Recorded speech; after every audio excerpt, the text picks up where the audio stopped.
Muchísimas gracias, damas y caballeros. Retornamos aquí al set de entrevistas, ahora con Fidelio Despradel. Fidelio Despradel no necesita presentación.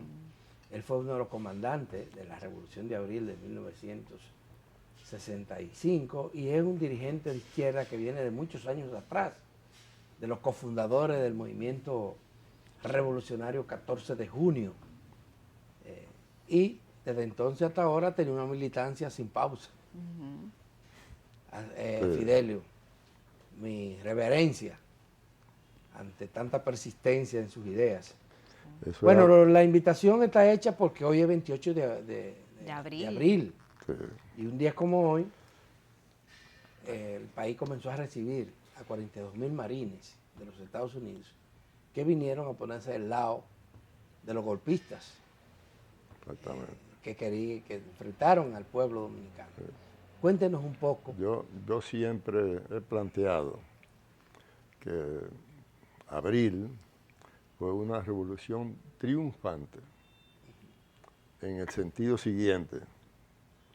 El día 28 de abril, unos días después de haber empezado, se había producido la restitución de la Constitución, la restitución del presidente constitucional, porque Molina Ureña, y se había producido el triunfo sobre las fuerzas más importantes de las Fuerzas Armadas, que era el sector de San Isidro, que estaba cercado en la base de San Isidro después de la derrota que tuvieron en el puente. En el puente Donde se perdieron 2 tanques porque hicieron pasar los tanques y después la gente Se lo quitó. y los que manejaban los tanques se mandaron corriendo. O sea, en ese momento se habían producido todos los elementos de un proceso revolucionario triunfante. Y es el momento en el cual Johnson decide mandar a la República Dominicana la 12ª División Aerotransportada, que tenía meses y meses entrenándose en los Estados Unidos para ir a reforzar a Vietnam, porque en Vietnam estaban siendo derrotados los norteamericanos. Y incluso yo siempre cuento la anécdota que cuando nosotros cogíamos presos a los marines que vinieron aquí en la 12ª División Aerotransportada, cuando se metían por una calle que se perdían porque no conocían la ciudad y entonces nosotros los atrapábamos. Ellos creían que estaban en Vietnam. Ellos creían que estaban en Vietnam porque lo montaron en un acorazado. En un acorazado no,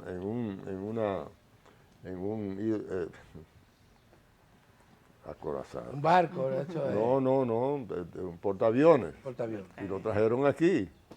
Incluso, yo recuerdo cuando llegaron, que había una línea en el cielo que uno decía, pero ¿y qué es? Una línea negra. Y eran los helicópteros cargando los tanques, los cañones y todo el abastecimiento para San Isidro, que estaba cercado por el pueblo. Porque nosotros le cortamos la luz, le cortamos el agua y estaban atrapados en un cerco popular, miles y miles y miles de gente en los montes. Y estaban a punto ya de tener que rendirse porque no tenían agua ni tenían luz y habían sido derrotados en el puente y habían perdido los tanques. Entonces, en ese momento Johnson se dio cuenta de que tenía que mandar soldados aquí y mandó la 12ª Y finalmente impusieron sus reglas. Finalmente impusieron sus reglas. No hubo una restauración del gobierno democrático que había sido electo exactamente en el 62 y se celebraron elecciones en el 66, pero con la intervención aquí. Seguro. Con la intervención aquí. Es el primer gobierno de Balaguer. Y al PRD no se le permitió, que era el partido demócrata, ¿verdad?, que se había creado. Y que tenía el apoyo de la mayoría. No se le permitió participar. Exactamente. Con reglas de juego claras. Es Balaguer el que gana las elecciones, que estaba fuera del país, hay que decir, después del ajusticiamiento de Trujillo. Y viene forma su partido reformista social cristiano y gana las elecciones. Gana las elecciones. Gana las elecciones. Comillas. Y siguió ganándolas. Porque en el 70 repite casi un poco eso, acosar a la oposición, y el 74 también. Y dura 12 años. Exactamente. En el poder. Pero fíjate el balance. El balance político, económico, democrático, fíjate, de la República Dominicana. Para nosotros, para los historiadores, para quienes analizan con objetividad esa situación, y pongo el nombre de Roberto Casá, que es, a mi entender, el mejor historiador que existe en la República Dominicana, la Guerra de Abril es el tercer acontecimiento más trascendente en la historia dominicana. Primero está la Guerra de Independencia, después está la Guerra de Restauración, y el tercer gran acontecimiento es la Guerra de Abril, la Revolución de Abril.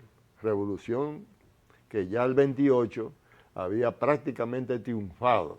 Entonces ya han producido todos los elementos que determinan que un proceso revolucionario triunfa.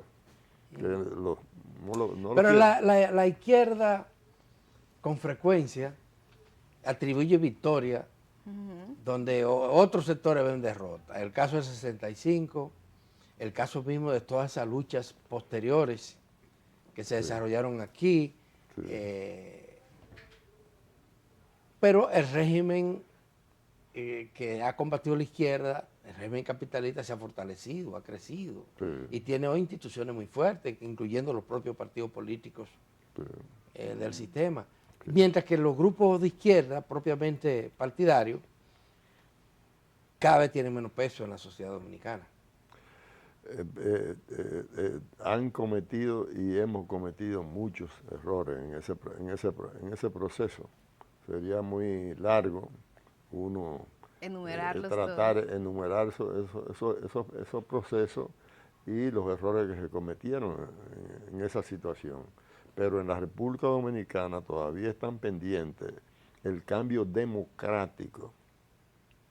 A veces ponen algún radical que no entiende lo que está pasando en la República Dominicana y lo que ha pasado, a plantear posiciones que no expresan lo que es el programa que unifica y debe unificar al pueblo dominicano en un cambio real, profundo, que en los campos del medio ambiente, defensa del medio ambiente, de la salud, de la educación, de la seguridad social, del trabajo, del respeto del trabajo, y todo el campo de las reivindicaciones de la mujer, se realicen como deben realizarse, porque ese es el cambio democrático que demanda la sociedad dominicana ahora mismo. No es el socialismo o el capitalismo de tal tipo. Pero es un cambio democrático en la dirección de esos 5 o 6 aspectos, entre ellos incluso la defensa del medio ambiente y del territorio nacional, porque aquí se le están vendiendo y regalando tierra a extranjeros, y eso está contrario a la Constitución, y esas son las tierras dominicanas, que los dominicanos las quieren explotar y que quieren vivir en ellas. Entonces, en ese sentido, aquí se ha tergiversado eso, y nosotros, la izquierda, para decirlo, incluirme dentro de esa situación, hemos cometido muchos errores, pero ahora mismo el problema de la construcción de una alternativa democrática a fondo es la tarea central que tiene cualquier persona que sea de los partidos que, incluso como el PRM, el PRD, pero también de los partidos de izquierda. Esa es la tarea central. Ahora, construir una alternativa es fácil decirlo, es difícil hacerlo. Pero en la medida en que se cojan los caminos adecuados, se va creando la corriente y la fortaleza necesaria para que esos cambios se vayan produciendo, no necesariamente por la violencia. ¿Y a qué atribuye el hecho de que hay mucha gente que piensa igual dentro de la izquierda, de que las tareas fundamentales son tareas democráticas, que la sociedad la tiene pendiente, como la que mencionaba? Pero no se ha podido crear un movimiento fuerte que aglutine a quienes piensan así. Sí. ¿Qué ha pasado? Inclusive Fidelio de Pradel fue uno de los artífices de un proyecto que despertó mucho interés como Alianza País Sí. en el país. Sí. Alianza País. Fidelio de Pradel fue, yo diría, el único diputado electo con fuerza, con voto propio. Exactamente. Sin embargo, eso como que está reculando. ¿Qué pasa, Fidelio? Esos son los errores que se han cometido. Por ejemplo, cuando yo fui 4 años diputado por elección propia, Sí, sí. como tú dices. ¿No fueron votos prestados? Sí. Yo instituí en la Cámara de Diputados que todos los días yo tenía un encuentro con los periodistas. Todos los días. Y ellos lo que me decían, ¿a qué hora? ¿A qué hora? Porque había que sacar la hora para hacerlo. Pero ¿por qué un encuentro con los periodistas? Porque todos los días habían noticias que desde la Cámara de Diputados había que transmitir al pueblo. Y todos los días uno tenía que bajar las escaleras para recibir comisiones, incluyendo de policía con su propio uniforme, demandando reivindicaciones de la policía. Y eso lo hicimos y lo hice yo como diputado los 4 años que estuve ahí. Entonces, en ese sentido, en la República Dominicana hemos cometido muchísimos errores y no entendemos lo que es la construcción de una alternativa democrática para el país, en donde muchísimas barbaridades que están ocurriendo hoy en día y deficiencias sean superadas. Incluso la problemática haitiana,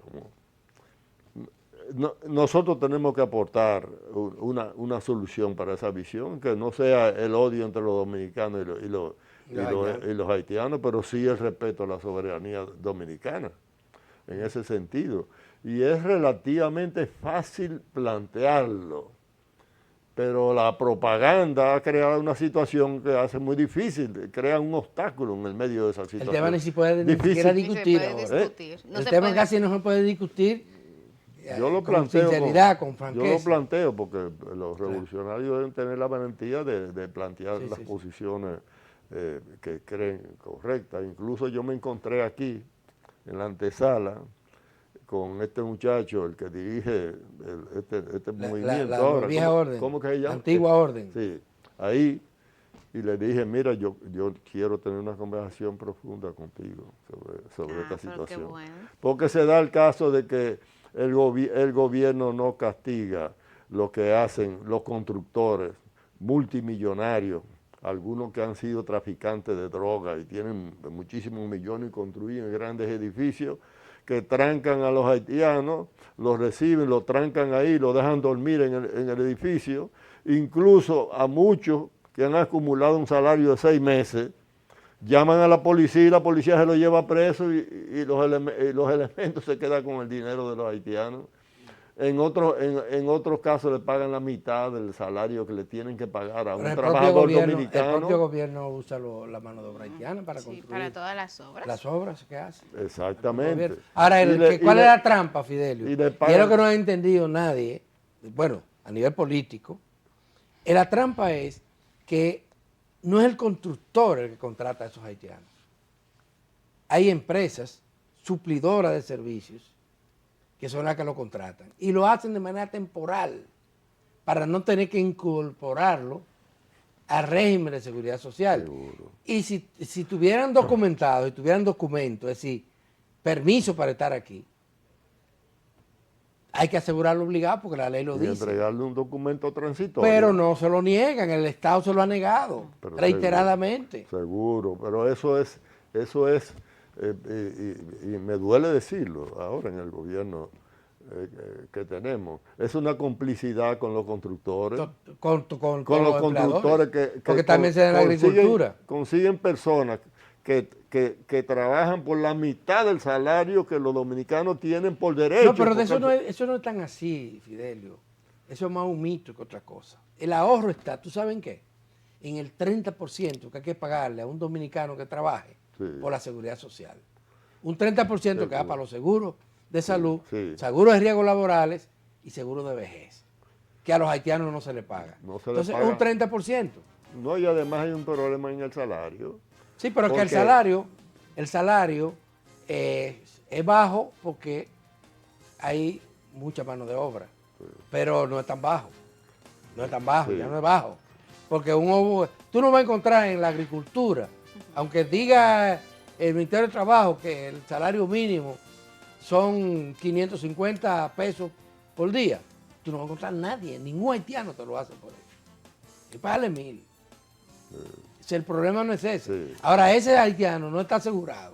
Y entonces es el Estado que tiene que afrontar Seguro, el riesgo seguro que es. y el tema de salud. Y esa es la responsabilidad del Estado. Y esas Claro. son, y ese, Pero por eso no lo queremos legalizar. esos son los, exactamente, esos son los terrenos donde no interviene y tienen que intervenir. El Estado. Pero además de eso, los sindicatos, que son fuertes, algunos muy fuertes, deben demandar que el Estado tenga un comportamiento adecuado Pero, a lo que la no, ley y la Constitución Las centrales le sindicales son exigen. antihaitianas también. Ya tú sabes. Lamentablemente. Fidelio, se nos acabó el tiempo. Hay que volver a Pero tener otro fíjate, encuentro. bueno, si se acabó el tiempo, Pero di la yo idea, quería di la idea. decir dos o tres cuestiones que son fundamentales en esta situación. Porque la guerra de abril, yo voy a decir el final, hubiera querido 30 tratar segundos. el tema, Sí, sí. pero fue el pueblo dominicano el que creó la fortaleza de abril. El pueblo dominicano, no es tal partido de izquierda o tal partido. Y los militares. Sí, sí. Los militares tienen que entender que un sector importantísimo de esos militares participaron en la guerra de abril. No era uno aislado aquí y uno aislado aquí, ¿no? Los hombres rana era el cuerpo completo con su comandante. Pero también cuando Fernández Domínguez hablaba a base de una corriente. Y esa corriente existía en todos los rincones del país. Sí, sí. Quiere decir que las Fuerzas Armadas, el ejército, participaron en el proceso democrático de la guerra de abril. Y eso es un problema importantísimo Claro que sí. que no se ha querido. Además de eso, la guerra de abril, y ahí ya no tengo tiempo para plantearlo, planteó el camino a través del cual se construye una alternativa. Porque Fernández Domínguez, y termino con esto, cuando le planteó al profesor Bosch que ellos iban a asaltar el palacio para soltarlo y restituir la Constitución y restituir al presidente, Manolo Tavares, a la cabeza del 14 de junio, puso a un lado el programa democrático asumido desde la expedición de Constanza Maimón y Estero Hondo y levantó la bandera de la Constitución del 63 y la restitución del gobierno.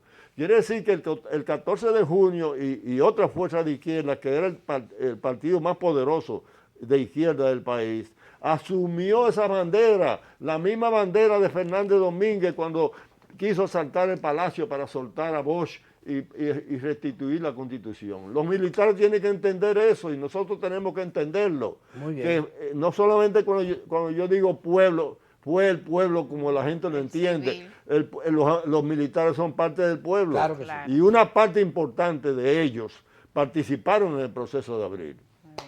Ya lo han escuchado ustedes, damas y caballeros. Gracias, Fidelio de Prader, por su comparecencia aquí. Y gracias a ustedes por su sintonía. Mañana tendremos aquí otro programa de esta serie interminable de Uno más Uno. Será hasta entonces.